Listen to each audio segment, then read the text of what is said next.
on Sagittarian Matters, we taste weird vegan foods in the forest, plus advice about art, ranting about oldies songs, and more, with very special friends to the show, Morgan, Dawn Riddle, Kaia Wilson, and Torrence. Stay tuned. Sagittarian Matters, Sagittarian Matters, what's the matter with you? Sagittarian Matters. Hello from the Sagittarian Matters Social Distancing Studios in Portland, Oregon. Listeners, I come to you today with something I have been wanting to talk about for years.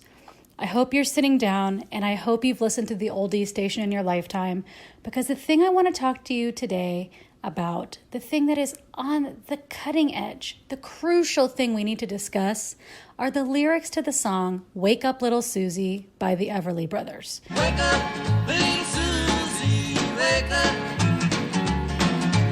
This song came out who knows when? A long time ago. It's been on oldies radio, so I've listened to it since I was a little kid, and the math never made sense. Here's the plot of the song. A guy is talking to his date. They're both teenagers, I'm guessing. So he's like, wake up, little Susie. We both fell asleep in the movie theater. I told your parents I'd have you home by 10 p.m., but now it's 4 o'clock in the morning. Looks like we goofed again. The movie, just because the movie was boring. The movie wasn't so hot. It didn't have much of a plot. We fell asleep by gooses cooked. Our reputation is shot. Yeah, people are gonna, who's gonna talk about the parents? The parents are gonna start telling everybody, hey, that little Susie and her boyfriend were humping at the movies till 4 o'clock in the morning. I don't think that's what's going to happen next. Well, what are we going to tell your mama? What are we going to tell your papa? What are we going to tell our friends when they say, ooh la la? Okay, a few things. The time is what I'm here to talk about, but also like the secondary plot of it, like, oh no, we're so late that everyone's going to talk. Do you need to tell everyone in the town that somehow you fell asleep in a movie for like 7 hours? I mean, okay, let's break this down. So you've picked her up for a date, let's say, 6 p.m., 6:30? Maybe you had a hamburger at the malt shop. You had a shake at the soda counter. Then you were going to go see a movie that I'm going to presume was going to be over around 9 or 9:30 p.m. So you had time to get home, to walk home and, maybe go to first base. Okay. How in the world did you fall asleep for what? Are we saying you fell asleep for 7 hours? And nobody in the movie theater, you didn't wake up when the credits started rolling. You didn't wake up when the lights went on in the theater. There's no ushers at this theater. Nobody works there. Nobody was cleaning the theater or said, get out. Like, was it one of those things like in a movie where someone's shaking the person really hard, being like, wake up, and they just didn't because they were so asleep? Because you're listening to the song and they're saying, oh, you were supposed to be home by 10, but guess you better wake up. It's 4 o'clock. We overslept. The movie was that bad. Also, you're saying you slept through the whole movie and then all that stuff. Okay, so growing up, I let it go because I was like, oh, this is like a guise or a ruse. I don't understand. They actually went and just like had teen goings on, like they made out or did it or whatever. They did some other thing for 7 hours and they got so wrapped up in that it's now 4 o'clock. I don't understand. Because like as I grew up, I was like, wait a minute. So are they trying to say like we were monkeying around, we were screwing around and now you're late? And I was like, no, it seems like from the song lyrics, they're actually saying they just fell asleep in the movie theater for that long. You listen to it yourselves, listeners. I mean, certainly this is top of mind for a lot of you. I know some of you even write, music criticism. So certainly you've gone over this in your mind many times. If you can find an alternate case for this or an explanation, please let me know. And also, if I was Susie's parents and somebody showed up like fucking Walter White on Breaking Bad coming out of a fugue state, just like showing up in the street like, oh, I didn't realize the movie was so bad that I fell asleep for 13 days. I would just be like, what? You're never seeing this kid again. I don't even know what you guys were doing. You lost time. Does he have a time machine? Did you go through a wormhole? Like, is he a magician? Like, give me a break. You're never seeing this person again. There would be no opportunity for your reputation to be shot, because what would happen is you just wouldn't see each other anymore. I'd be like, I don't know what's wrong with this guy. I don't know what's wrong with you. Did he give you a sleeping pill? Did he also give himself a sleeping pill? I don't understand what's going on in the movie theater. How do they even get out of the movie theater? Okay, this is the other question from my youth. It's 4:00 in the morning. Obviously, everybody's gone. Aren't all the doors locked? Is their goose cooked because they're locked in the movie theater until it opens again the following afternoon? Like, how do they even get out of the movie theater? He was like, hey, little Susie, part 2 of the song is I wrap a towel around my hand and like punch out a window and then reach through and you try to get the doorknob. I really don't understand this song. Somehow it's a classic, so much so that they played it on commercial radio for all of my youth without anybody giving a disclaimer. This song doesn't make any sense. This song makes no sense. The plot of this song is full of holes.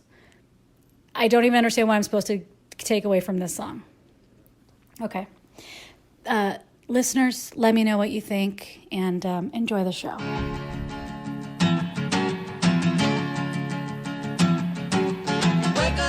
Dear Sagittarian Matters, how do I get over feeling too old to start a new hobby? I'm 38. Sincerely, Elderly in Elston. Dear Elderly, you're never too old to start a new hobby. You really are never too old to start a new hobby. The only shame is what you don't try that you always wanted to try. So actually, if you're feeling old, I hope you feel more hastened to do the hobbies or things that you've always wanted to do, or new things that you didn't even realize you could have been doing this whole time. When I volunteered at the Senior Citizen Center, Miss Willoughby, who was our matriarch of our zine project, she is a real lifelong learner. She's somebody who was 80 years old maybe when I met her. She had grown up picking cotton as a kid. She had been a nurse as an adult. She had been a foster parent as an adult. And now in her retirement, she was taking up beading. She was taking up sewing. She would make everybody aprons. She contributed to our zine, and I taught her how to draw. We taught her some drawings. And all those things just, it just brought her a little spark of joy. The thing you have to remember about a hobby is you don't have to be good at it. You don't have to master the hobby. It's just the enjoyment of doing the thing and just seeing if it gives you a kick, seeing if it gives you a little happiness. And if it does, great. 38 isn't too old for anything. I mean, honestly, I just started running. I'm 40 years old. I ran one time before 7 years ago, and I hurt my knees because I did it too much because I was listening to Gangnam Style on a loop, and it was just so fun that I was running so fast I had never run before that I hurt my knees. Here I am 7 years later, getting back into it. I am so slow.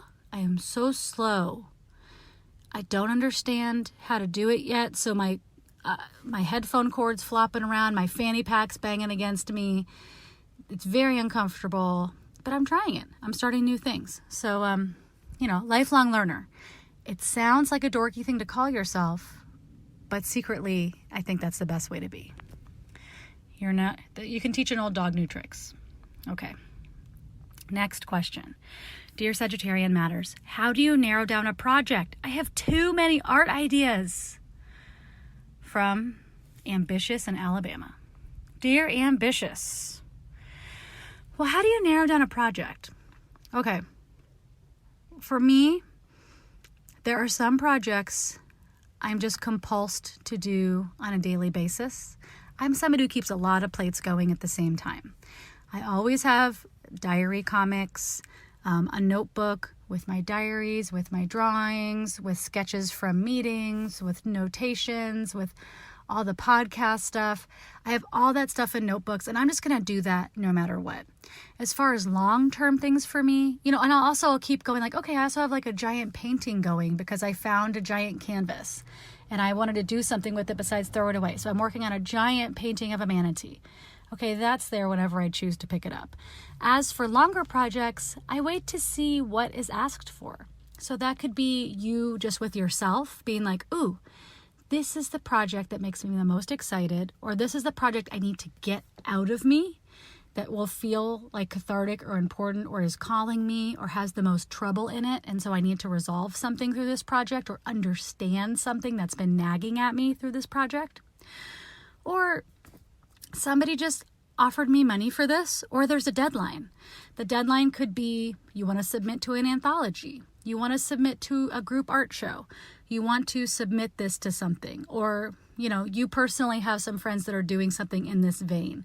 That's one way to kind of hone it down, because probably one of your projects goes best with a deadline, if you know what I mean. So that's what I do. I personally have 1 trillion comics I could do at any given time, but I wait to see if money avails itself to me, and then I follow that direction. Or if there's something I have to get off my chest, I will just draw it, whether there's anything there for me financially or not. Or if it's for something like Instagram, I'll go towards what people seem to gravitate towards.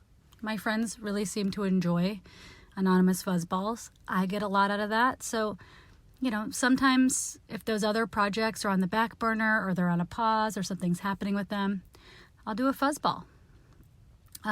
So what I'm saying, friend, is it's okay to have lots of projects going at once. Just make sure that you actually get to a place of completion.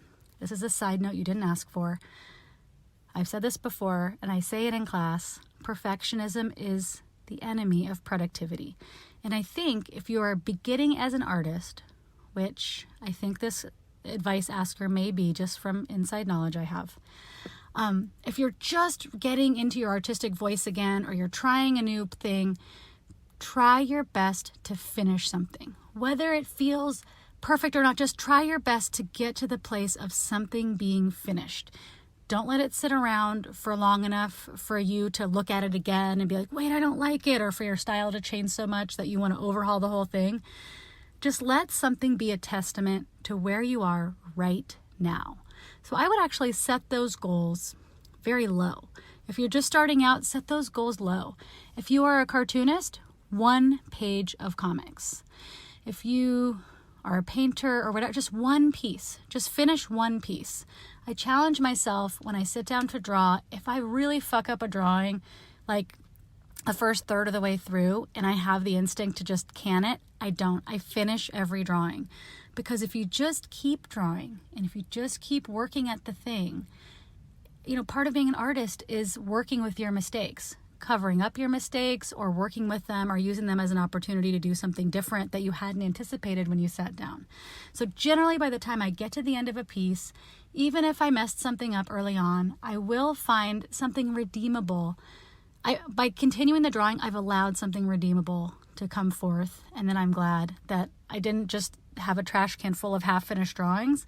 I have a drawing that later, when I find it, I won't even remember the thing that annoyed me so much. And for me, part of being artist is I mess up the eyeballs. Guess what? They're wearing sunglasses. I mess up just one of the eyes. Okay, it's an eye patch. I draw something I didn't mean to draw. Okay, that whole area is black. Oh, it's nighttime. It's dark. Someone's wearing sunglasses. I had to fill in all those spaces. I had to fill in all those things I messed up. But now I have a wonderful drawing of someone standing in the dark wearing sunglasses and their friend who's wearing an eye patch. Thank you for your question, and I would love to see whatever you do. And if you can't find an external thing to give you a deadline, give yourself a deadline. You can tell one of your friends, I'm going to send you this drawing in 3 months. And you have 3 months to work on it. Dear Sagittarius Matters, when you hit a big work deadline, how do you manage all the changes, schedule, tasks, etc.? Well, signed, Deadline in Denver. Dear Deadline in Denver, I can't tell if you're saying when you hit a big work deadline, like the postpartum that comes when you finish a big project, when you finish a big deadline, because that's one thing, is you work really hard on something, and maybe you even work on it with a team. This happens when people go on tour. This happens when people, write a book or do a huge project. It's like you're giving birth to something, not to, make you imagine like a book coming out of your body, but it's like you're giving birth to something, and then there is a postpartum period of a low. There's something called the post-tour blues, which is when you've finished, like all that inertia is gone. Like that momentum, you were just racing through the month on tour, trying to get to every place, just trying to do your best to exist in every moment, working on a project with a group of your friends, and then you stop and everything hits you and you just feel empty because you don't have a thing to do every morning anymore. No one's giving you a per diem and telling you, here's where your food is, here's what you're doing.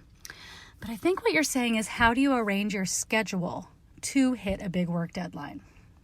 If that's the case, I personally, I tell students this, and this is very comic centric, so please take what you like and leave the rest to apply it to your own life. People who listen to the podcast have heard me say this stuff a million times. Number one, make a progress thermometer. A progress thermometer, this is hearkening back to your elementary school food drive. You're literally drawing a thermometer on a piece of paper. You're putting notch marks on it, and every time you sit down and do something for your project, you're going to fill in one of the bars and you're going to put the date. And if you want to, you can write what you got done. For me, it's like, okay, I have to do a 200-page book. That's how big the thermometer is, and then I'm going to mark, okay, here's 10 pages, here's 5 pages, whatever. And every time I pencil a page, I can outline a little block, and every time I ink a page, I can fill in a little block. So that way it keeps you motivated, and you actually get to see your progress when your work feels so huge that it feels like a drop in the bucket. The other thing is, this is a comics thing again, so apply as you will. I like to ink out of order. The finishing of my work I do out of order. So of course, the moon and the stars have to be aligned for me to do the actual thumbnailing or the actual writing, the generation of the story. So I've generated a story through the perfect amount of caffeine and isolation and inspiration and whatever. Okay, just to be like a Nike poster, inspiration and then perspiration. So you're inspired, you get it all down. So then for cartoonists, then I have to get it edited. Maybe that involves me thumbnailing it again. That involves me penciling my pages, so that's drawing them in pencil. And then I have to ink them. So what I like to do if I have a long project is say, okay, if I do these out of order, if I draw them out of order, if I ink them out of order, later on, readers won't be able to tell what my style was like when I started versus when I finished. Because if I'm working on a book that's taking me 4 years, my hand is going to change. My style is going to change a little bit. It might be imperceptible to other people, but cartoonists know what I'm talking about. But so this serves you, and this could serve your project, because there's days when I feel low, when I feel gloomy, something bad has happened, or I'm overworked, I have too many jobs, I'm tired, whatever. I will do easy pages those days, just so I can keep that ball moving forward, so I can keep filling out my progress thermometer. I will do easy pages on days where I feel like I need something easy. I'm still moving it forward, but I'm not giving myself something that's too hard that's going to break my brain. If you're feeling really low and you're a cartoonist, this could even just be you inking your panel borders. Something that is mindless, doesn't take any soul, is just inking your panel borders. And then different days when I've, as they used to say, had my Wheaties, when I've had a bunch of coffee, when I'm feeling good, things are going my way, I have a great soundtrack, whatever, those are the days where I let myself do the really hard pages, or the pages that, I think about, like in Pee-wee's Big Adventure, the bucket of snakes.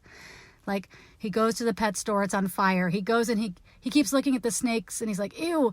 And he goes in and he gets every other animal first, and then he saves the snakes for last and comes out and passes out. It's like, what's the snakes? Okay, do that on a day where you feel robust for your project, and then plan to just keep moving that ball forward all the time that you can. I like to keep normal office hours, and I am very fine about telling people I don't want to hang out. People are like, let's go have dinner. Okay, I have to leave at 6 p.m. because I have to clock in at 6:30. Oh, you have a job? What's your job? Doing art is my job. I get a little more defensive about it than people need probably to be, but I'm just like, art's my job. I gotta go. I can't stay for drinks. I gotta go to work. And then do whatever you feel you have the heart or stomach for that day. Something easy, something mid-range, something hard. a planning thing, an inspiration thing, or maybe just the rote work of it, maybe just outlining stuff to keep you going. I hope that's helpful in some way. The other thing I want to say, which I've said on the podcast many times, is if you have to have a side job while you're doing your art project, get something that's not going to plague you during your art time. If there's any kind of work you can pick up that you can put down when it's time for you to clock into your studio. It's not necessary, I'm opening the door of the Sagittarian Matters social distancing studio. It's not necessary that your art is paying your bills, but whatever pays your bills, hopefully, you're not like the manager of a Trader Joe's where people are calling you in the middle of the night because somebody lost the key or broke in. Hopefully it's like something simple that at the end of the day, you can put it down and pick up your pen. Dear Sagittarian Matters, that's it. Those are all the questions. Listeners, thank you so much for listening. Thank you so much for your questions. Please send me more questions. I am in the middle of a teaching semester, a teaching extravaganza of the summertime. And so my brain is really going with these comics questions. But I will answer your questions about anything. Ask me about dogs. Ask me about manners. Ask me about work, about relationships, about food. Please ask me about food. I would love to answer your questions. Please call the Sagittarian Matters hotline, 971-361-9998. We'd love to hear your voices, even if you have to disguise your voice with a really fun accent. Have a lovely summer. I'll talk to you soon. Today's episode is brought to you by Julie Williams Art, Emily Helmus, Shoshana Ruth Wechter, and Joey Soloway. If you would like to support Sagittarian Matters, in particular producer Chris Sutton, please send $5, $5 million, that's your business, via PayPal to hornetleg@gmail.com. Or, this just in, he's got a Venmo, Hell Books on Venmo. That's HE double hockey sticks books. Thank you for your support, and we look forward to saying your name on the podcast. Producer Ponyo looks forward to it too. Don't be scared. That's just Ponyo's speaking voice. Hi, listeners. A few weeks ago, spouse to the show, Kaia Wilson and I drove to the forest near Timothy Lake to try a very special sesame crunch cake prepared for Morgan by friend to the show, Don Riddle. What follows is a sung review of the cake, spoken reviews of the cake, and reviews of more things, including special cheese and sour cream Beanie Toast chips, a vegan Rice Krispie treat, some talk about not milk, and more. Enjoy. I thought the cake would be dry when I took a look at it, but as it turns out, it was pretty nice and wet. Is that fine? Yeah. It and wet, that's an okay rhyme?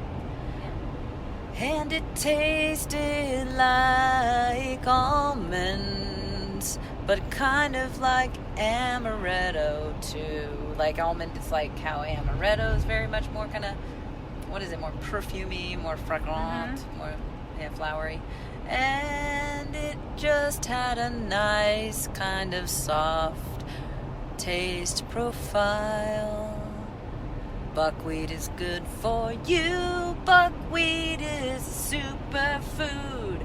Buckwheat is good for you. Buckwheat is a superfood. It's a pseudo grain. It's not actually a grain. It's in the rhubarb family. Buckwheat has naturally occurring tryptophans. Make you feel nice and mellow. Tryptophans. I'm a fan. Are you a fan? We're all such fans of tryptophan. Help our serotonin. Morgan. It's happening. Happy birthday, Morgan. Thank you. That's it. Thank you. We have a very special guest here today, a guest chef who will be making us a dream meal of all the original recipes coming up. But we have a preview today. It is friend to the show, Don Riddle. Hello. Chef. Yes, chef. Don, what is this? This is a cake that I named Sesame Crunch Cake. It is a recipe adapted from a cookbook that the name evades me, but it is making vegan foods with baked goods with no sugar, processed sugar. So this is a gluten-free, vegan, processed sugar-free sesame crunch cake. It's got tahini in there, and it's got sesame crunchy topping with salt. Now, I asked this before, but I ask it again. Is this more savory or is this more sweet? It walks the line. It is a cake for sure. But if you are not a sugar head, this is the cake for you. This is the cake for you. All right. Morgan, it's your birthday. We're at a campground. You're wielding a knife. We have Soom chocolate sweet tahini halva spread, which has been talked about on the podcast. We also have Mama Lil's peppers. That's a more savory thing. But all right, Morgan, take it away. Yes, chef. Let the cutting begin. Can you hear the crunch? Oh, it's beautiful. It's beautiful. So this is a round, single-layer cake. It's tan. It has black sesame seeds, white sesame seeds, and flake salt. And the flours in it are buckwheat, almond meal, and coconut flour, which I haven't used before, but I had very little in the bag, and I thought, let's just put it in there and empty this bag. Let's just see how it goes. A celebration of flowers. And I usually don't have alt milks, but then my downstairs neighbor cleaned out her pantry and gave me powdered coconut milk. Wow. And there was no description on the bag of how to use it, so I added water and some flax seeds. Why not? Yeah, of course. That's all you need for milk. So that's what's in there. All right. Put in the alternative and alternative milk. It was very alternative. Wait, can I tell both of you as Morgan's cutting this that Kaia and I tried not milk? Oh my God. I love not milk. Oh, Torrence reveals. I'm so Okay. curious to know what you Wait, think. yeah. I had wondered if you wanted to talk about this, but I thought since it was Morgan's birthday, maybe she wouldn't want to start talking about not milk for the podcast, but here we are. What else would I want to talk about? And secretly, Kaia's here too in the corners I think Torrance here. with an opinion on not milk. It seems it would be a good accompaniment to this cake. Love a cold glass of not milk with this, with this not cake. Can I drizzle and top? Well, I want to try without the drizzle first. Okay, great idea. We'll talk about not milk in a As second. a We gotta chef, try this cake. it's so scary to make a cake for someone. Hell yeah, good. Just the sound. Wow. Yeah, it works. The French. Yes, chef. I just got some French and it is delightful. Now that you've tasted it, do you think it's sweet or savory? I think it's a little bit of both. It's, you know what? It's as sweet as a scone. It's swavery. The sweet level, I would say, is as sweet as a scone, but it's not dense. Because of your alternative flours you used, like maybe the buckwheat flour in particular, it's kind of crumbly in a really satisfying coffee cake way. Yeah, I know Dawn was saying if only we had a cup of coffee. Yeah. Dawn, you are also the originator of a bowl with some tahini, some cocoa powder, some maple syrup, and some flake salt. I did not describe it well enough on the podcast, and I'm afraid people were putting the salt just in with everything else, not sprinkling. Somebody asked me for ratios. And Shit. maybe I'm going to say for me, single serving, 4th cup to a 3rd cup tahini, a teaspoon or tablespoon of cocoa powder, depending on how I'm feeling, a tablespoon or so of tahini-ish, or I'm sorry, of maple syrup-ish, and then a sprinkle of Maldon on top. Yeah, I would mix that up. I put golden raisins and walnuts in there too. See, I like that. I like a lot of texture. It's like a chunky. It's like a chunk. Raisins? I just don't have any regular, so and golden raisins feel fancier to me. They have the word gold in them. Yeah, I'll try that. We're now trying with fresh cherries and the Soom tahini hazelnut spread. It just keeps getting better. Okay, Morgan, can you describe this cake? Crumbly and light, slightly sweet, crunchy on top, very tender. The sesame, shockingly, doesn't feel overwhelming to me, even though there's a lot of sesame in here. And I'm trying it with cherries. It tastes almondy to me. Well, there's almond meal in it. Almond meal. Wow, but the almond meal tastes like Amaretto. Yeah, it tastes like it has an amaretto, like a strong actual like almond flavoring. There's a lot of vanilla. Maybe that's giving the amaretto. Wow, I'm gonna. Yep. The cherry. Wow. All right. Can we tell you about Not Milk as we're enjoying this? Whoa. This is my birthday cake. You guys, happy birthday, Dawn. Happy birthday. No.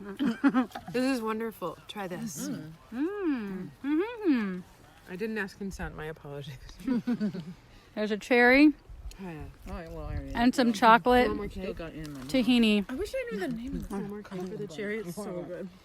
These are local. I feel like it's really hard to eat a thing on a podcast and talk about it because you've got stuff in your mouth. Well, And then you're like, how do you talk about things? Well, what we do is we usually eat just one bite of the thing, and then we stop eating it, talk about it, and then we don't get to eat everything till we're done recording. But right now, because it's How could you stop? Morgan's damn birthday and this cake is delicious, we just keep eating, and we're kind of still just like. You want to go again? This is great. I I would eat this for breakfast. It's a good breakfast. Okay, Lunch, snack. here's my controversy. Kaia and I don't want to speak for you, but it appeared to me the chicory was too strong in the Not Milk for me to have it be a neutral creamer. It was almost like for coffee. It wasn't making my coffee creamy. It was just making it milky, if there's a distinction. There's a distinction. It was like thin, and so then I was adding so much that it was diluting the heat in the coffee and making it just milky. And then I was adding so much that I was tasting the chicory, and I was like, well, I don't want a roast aroma. The cabbage. Doesn't Was want it the roast cabbage? aroma. Okay, so as someone that has, had a lot of, alt creamers in my decades, I was like, oh, it's kind of novel to have coffee that tastes like it has milk in it. Where it's milky coffee, but I know exactly what you're talking about. And I was like, this is cool. This is kind of cool. It's not sweet. It's cabbagey and chicory-ish. It's a second choice creamer. But it doesn't curdle. I wonder if they'd come out with a creamer, like thicken it somehow. Not cream. Just oil. Not cream. Not cream. I want to give credit where credit's due. It's called Naturally Sweet Vegan Treats. That's the name of the cookbook. A real hit. Yeah. A real hit. And what is this called in the cookbook? It's called Our Favorite Gluten-Free Vanilla Caramel Cake. There's nothing caramel in there, in their recipe or mine. But I have made this recipe. This is my 4th version of it. I've never put the ingredients in the recipe in it, and I've never made it the same way twice. Always turns out good. Yeah. Oh, cool. Yeah, I was gonna say it seems like it could be dry, right? You look at it, it seems like it could be dry. You start to bite into it, crumbles, but then there's this. It doesn't feel dry in your mouth. It becomes wet. It's like some cotton candy effect. It's like really interesting. No, I agree. That it's very, very tasty. Wet. It's just like breaks down like a softly, like you said, I think a gentle or a tender texture. Yeah. This is a little Tender texture. It's a gentle texture. This one's a little drier than I think I maybe baked it a little longer. Still good. It's still good. Still good. Yeah, You baked it all in how long? 350 32 minutes. I can't believe you like your baking is incredible to be able to not. I thought the whole thing of baking is just like you really have to follow the instructions to get it. Otherwise, it's I am new to baking. I've been cooking a long time. Baking, I felt decidedly not skilled. But then my friend asked me to make her wedding cake, and I got really stressed out, so I just started baking cakes to practice. And then I made her 4 different cakes for her wedding, but I had made so many cakes that they were good. so just practice. Just practice. Get the feel for it. Yeah. Have you tried these? Made good vanilla crispy square. Free from nuts and safe for schools.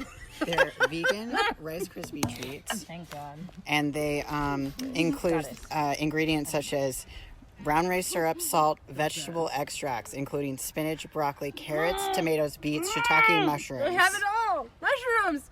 They're quite delicious. May I try? Yes, Please. this one's a little greasy. My apologies. May I hold? Yes. Morgan, do you want to narrate? Nicole is tearing open a robin's egg blue package, silver interior to reveal inside a caramel-colored Rice Krispie treat. Rice, puffed rice snack treat. How's it smell? Smells bad. Smells bad. Well, it smells like. Oh my God, this is a scandal. It smells like a dried apricot. Yeah. To me, it smells like. Shiitake. It smells like a caramel creamer, like a caramel coffee mate is what it smells like to me. Smells like a Luna bar, a little bit. Like a Yes. Luna bar. Oh yeah, we got an international delight. Luna bar. Not over chocolate. I think. Tastes great. It's great. Nicole's eating broccoli right now. It's light. It's crispy. It's marshmallowy. Marshmallowy. There's such a negligible amount of broccoli in there. I don't know. Check the label. Does it have an odd aftertaste? No, sort of. Oh, I never noticed one. Does the sweetness feel like a little unholy? Yes. It does. To me, it tastes like a fruit type cereal, like Fruit Loop or something. Yeah, I see what you. Yep. There's a lot of fruit taste. I'm not upset about it. We buy these for dessert.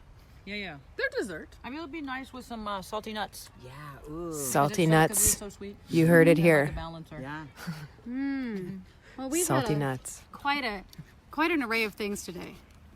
Wow. Quite an array of things. Do you have anything to say about the Beanfields cheddar sour cream vegan Yeah, I wanna chips taste them again. with the word vegan on the front? I like a bean chip. So I'm already in the camp that's like in the I, not the A, not the yay, nay, nothing, yay. She's in the yay camp.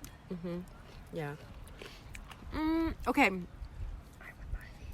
Torrence would buy these. I think they're a little sweet in a way that's strange to me, but I like the texture really so much. They do stick to your teeth in a way that bean chips do, but they're light and dense and flaky and crispy and chewy. Do you need cheddar and sour cream on a chip? Would you be able to identify that those were the flavors if you did not read the package? No. Why not just call it a creamy cheddar? Creamy cheddar. Is it creamy? I thought it was.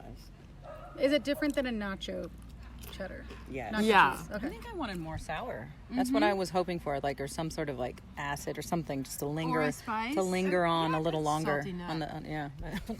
You never have just sour cream chips. It's like sour cream and chive, sour cream and onion. I think we're lacking the allium. Yeah. Says the gardening hat. I just want to. Don, will you read what some of the teeny tiny writing on the front of the bag? On the bag, there's a giant chip on the cover of the bag that's the same size as the bag. And if you were wondering if that was the real size, no. There's some fine print. Enlarged to be bold. And bold is in bold font and all caps. What does it say on the back? Oh, it's a lot of all hello. caps here. Okay, it also mentions that they're bold. This is really like they put me in charge of the design work. Yeah. Say hello to the bold bean chip. These tasty chips deliver the perfect combination of flavor and crunch. Ingredients that are non-GMO, gluten-free, always vegan, and positively addicting. Big to differ. Are you? Differ. Do you want to go to BA, Beanfields Anonymous? Yeah. I do like a bean field. I like a bean field chip. Maybe it's the sour cream. I'm not sure about the ombre bag. Oh, it's the bag that's offensive. They've rebranded and I prefer their old design. This is their copy. They say that this chip culminates in strong notes of "Give me crunch, crunch, wow, yum, crunch, crunch, more, please." Do we have anything else? Which I would describe as bold. That is bold. Well, I think the bold part is that, just like how I think it's very bold that Energy Egg Replacer has a quiche recipe on the back of the box Yeah, that for is their bold. powdered egg replacer. Which is just like starch and leavener. Yeah. No flavor. Zero flavor. No flavor. Bold. And just like, I feel like Rice Stream has a similarly weird recipe on the back forever for chili or something. It is bold for a chip made out of a bean that tastes nothing like sour cream to make all these statements. That's bold. And also, I love the fact that the chip is the size of a piece of pizza on the bag and they have to let you know. It's not actually. It says their phone number is 1-855-EAT-BEANS. I'm jealous. That's the sound of a campground you hear right now. We're Well, in guess nature. what, Morgan? For your birthday, we got you a new phone number. Oh my 971 Eat Beans. Call me. Hi listeners, it's me, Nicole. If If you would like to support me and Ponyo, in particular our comics and animal illustrations, go to patreon.com/NicoleJGeorges, and for as little as $2 a month, you can have access to hundreds of pages of otherwise unpublished diary comics. For the price of one Cold Brew Plus tip, you can become an honorary Sagittarian. And for the price of 2 vegan cupcakes or 2 vegan donuts, you can become a Ponyo's Friend Club member, at which point you really start raking in goods, including new buttons. Check it out. Patreon.com/NicoleJGeorges.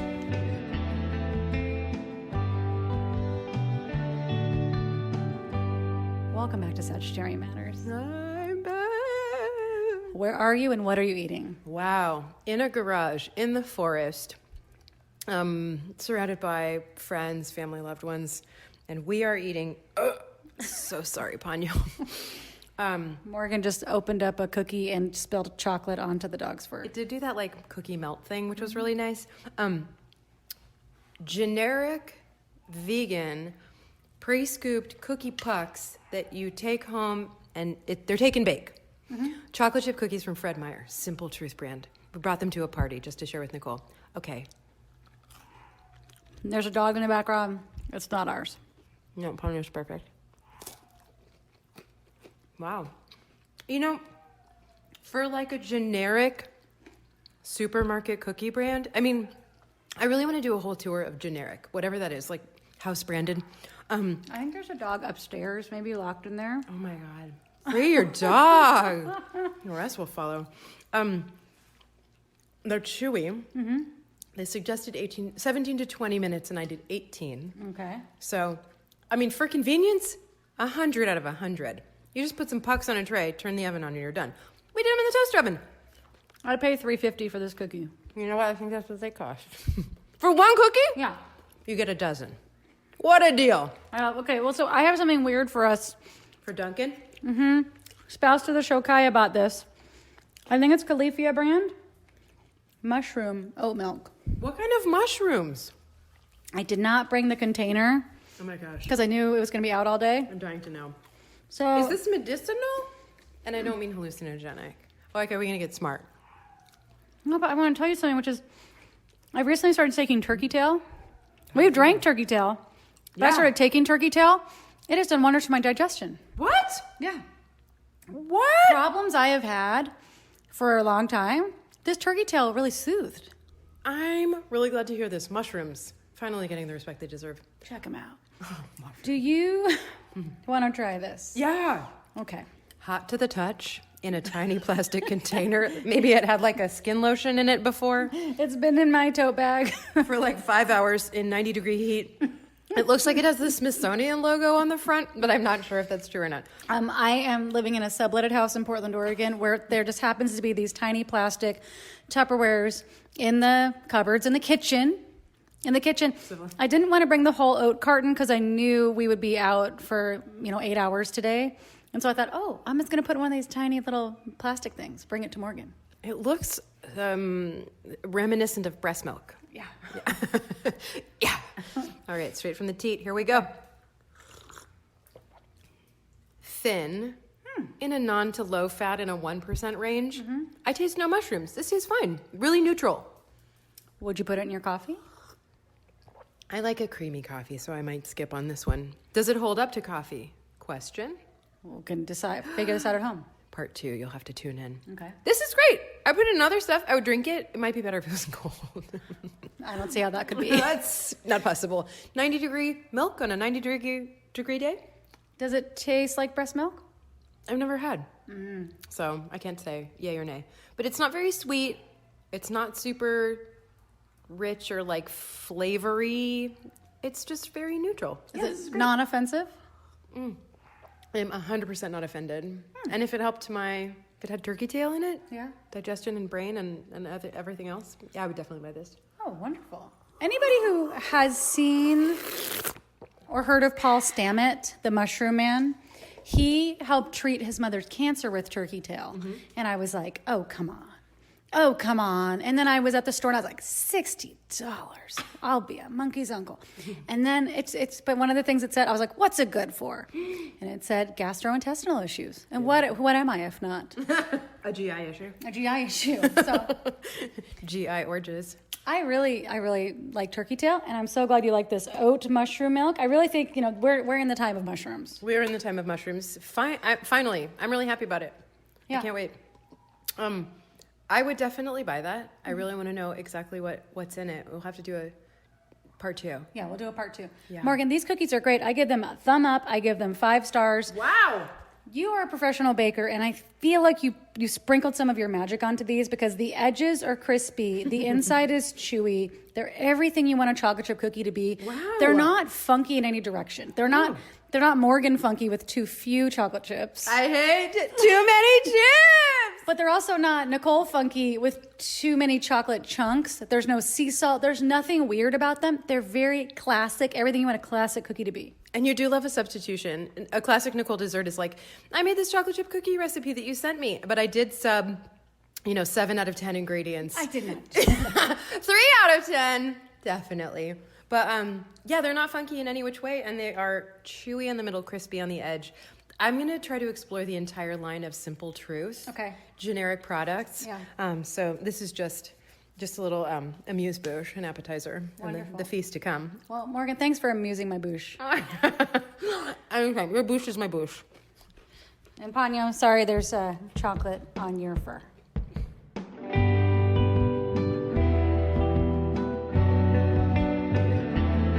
Sagittarian Matters is produced by Chris Sutton, with assistance by Ponyo Georges.